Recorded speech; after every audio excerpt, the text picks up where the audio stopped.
Hey everybody, I'm going to adjust the camera just a tad here. Alright, hey everybody, this is part 2 of the WDW Tips vlog number 5, which is the Disney Hollywood Studios. We just finished talking about part 1, so now we're going to talk about part 2 right away. And in part 2, we're going to discuss a lot of stuff.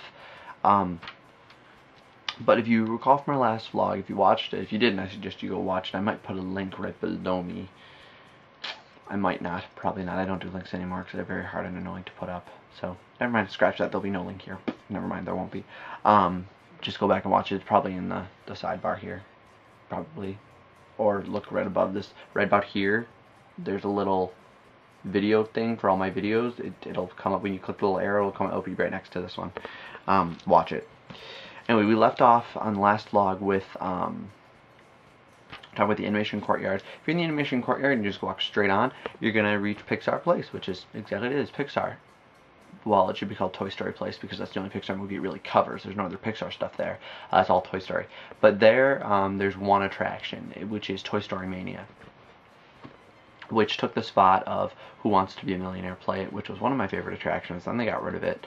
It was a interactive show of Who Wants to Be a Millionaire, which was super cool.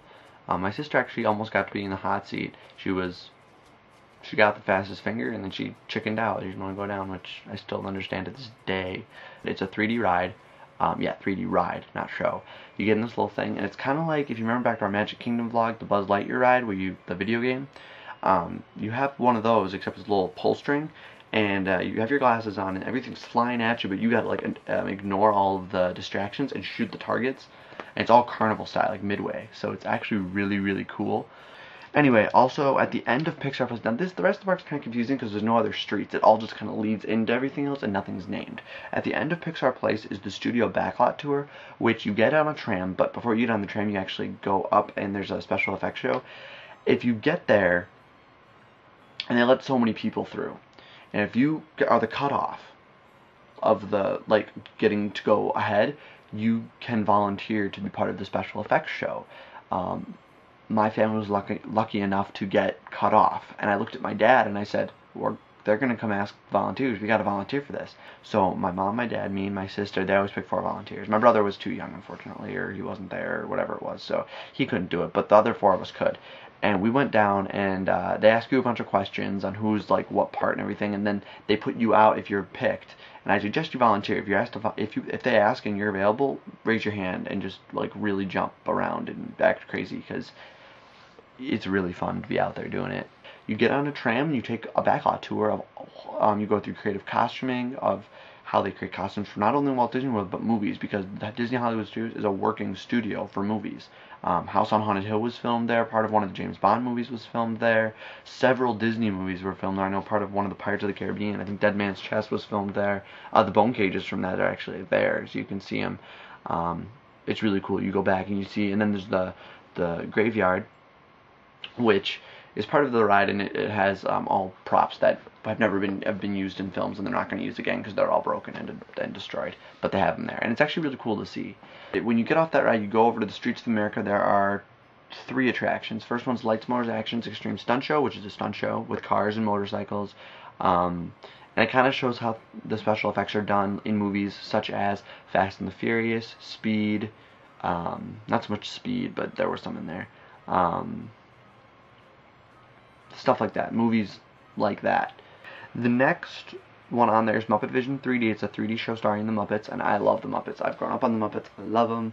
Actually, 2 of the movies that are supporting my camera, because my camera was a little short, so I had to put 2 movies to kind of put it up, are Muppet Wizard of Oz and Muppet Treasure Island. So, tidbit of information.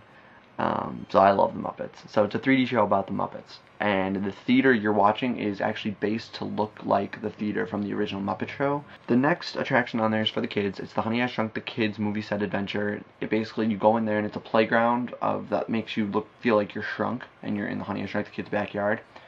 A lot of kids nowadays actually haven't seen those movies. Honey, I Shrunk the Kid, Honey, I Blew Up the Kid, and Honey, We Shrunk Ourselves. They're great movies. I don't understand why people haven't been watching them. They're so good.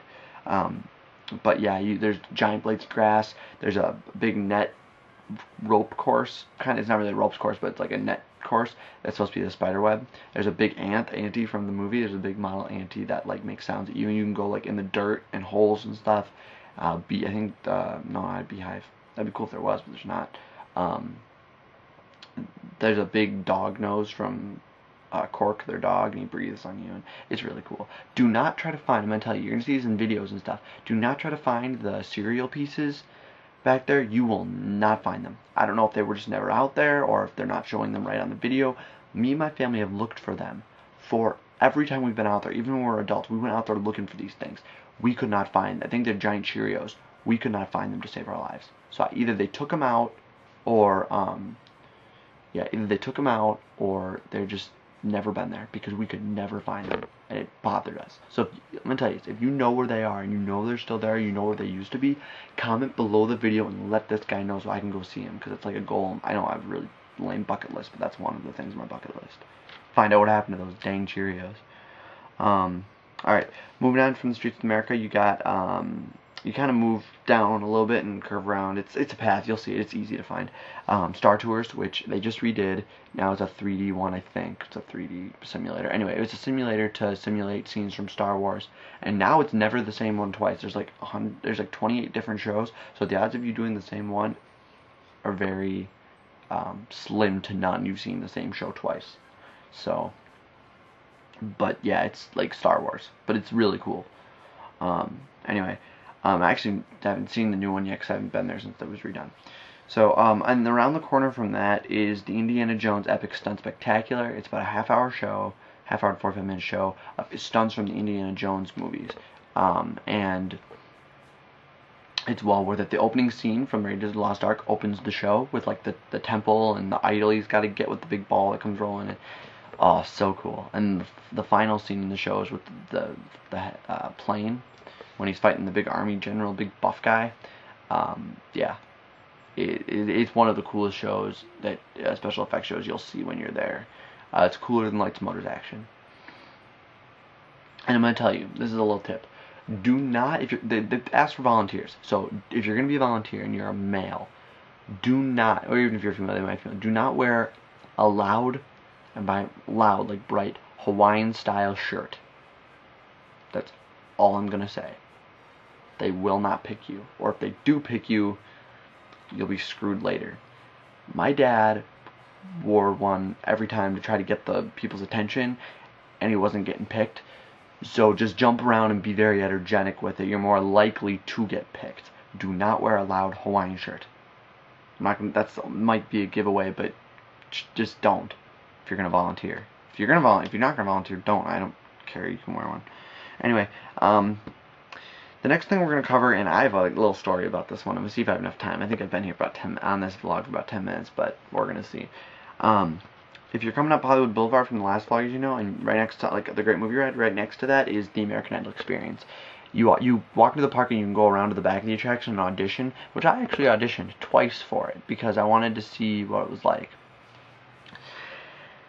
And I'm going to tell you, it's kind of lame, the audition process. You walk in and you see the screen, and it's Ryan Seacrest, and he talks to you, and he's like, welcome to the American Idol Experience. You're going to see what it's like to really be on American Idol. But the thing is, like, they don't even get, like, I didn't get past the audition. And if you've seen my vlog, I'm actually a decent singer, and I thought, oh, it's American Idol Experience. They're not actually looking for amazingly good singers. So I thought I'd probably make it through the audition, at least. Well, I took private voice lessons for like 2 years, and I was taking them at the time of my thing. The guy who gave me, he had basically the balls to tell me that, he asked me first if I had private voice lessons. Yeah, I'm currently taking them for TC as well. Fire your voice teacher because he doesn't know what he's doing. I looked at him and I said, actually, he knows a lot what he's doing, and I trust him a lot more than I trust your opinion. And the guy was just a complete dick. I didn't like him. Excuse my language there, but I don't try to use offensive language during my vlogs, but he was mean. And then I went back like 2 days later, and I figured, okay, maybe I just sang the wrong song. I just had the wrong guy. He's probably not even working, and I recommended to have a female if they had him.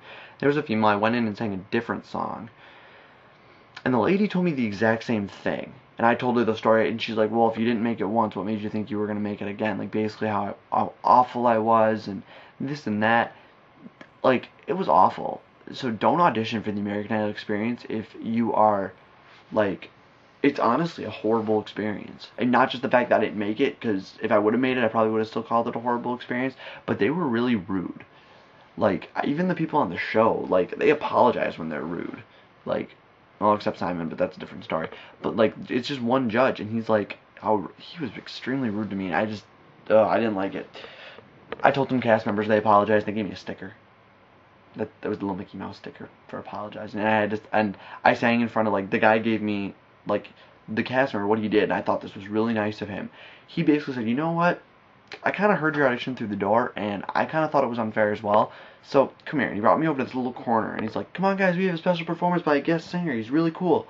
And he had like a group of like 15 or 20, like a handful of people, a couple handfuls of people would come over, and I sang like half a song. He goes, or I sang my audition piece. And I sang it, and they're all clapping and rooting, and he's like, guess what just happened? This guy didn't make it through to American Idol, and the audience booed for the judges. And I didn't end up going back. Cast member said he was going to try to work something out, but I'm like, I'm sorry, I don't want to be on a show that insults people, because I'm not a part of that, it's not what I believe in. So, if I go back again, I'll probably audition again, just to see if I can have a nicer experience, but I don't know if I'll accept it if they let me on the show. But it was very, very bad experience. So if you don't like being yelled at, don't do the show. Okay, now there's the final attraction of Hollywood Studios is a night show that happens at night, and it's only on special nights, but it's called Fantasmic, and basically what it is, it's a laser, fire, water show with Mickey, and he's dreaming, and the Disney villains take over his dreams and everything. He's trying to fight the villains, and it's a really cool show. It's like a half-hour show. It is so cool, though. I mean, it is well worth your stay. It's like, you got to get there an hour before the show starts to get good seats. Honestly, I'm not kidding at all. Oh, look at that, Stewie just got killed. I have Family Guy on in the corner.